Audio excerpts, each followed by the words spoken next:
মধ্যে 90, 99, 98 পাবে সে সবার কাছেই ভালো, আর যে 100-র মধ্যে 20-30 পাবে সে সবার কাছে ফালতু, বেকার। স্যার আইজ্যাক নিউটন তো 30-এর বেশি নাম্বারই পায়নি, হামেশাই ফেল হয়েছে, পাশই হয়নি।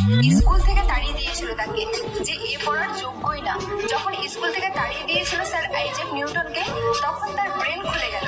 হঠাৎ সে গাছ থেকে একটি আপেল পড়তে দেখে এবং মাধ্যাকর্ষণ সূত্রের সিদ্ধান্ত দেয়। যে স্কুলে ফেল হতো আজ সবাই তার নামে পিএইচডি করে, তার গুণগান করে।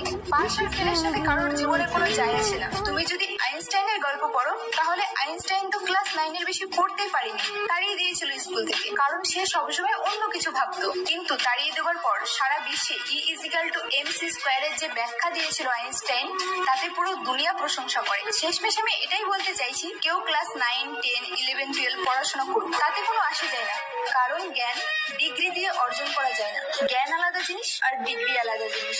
তাই পরীক্ষায় কম নাম্বার পেলে কখনো মন খারাপ করবে না।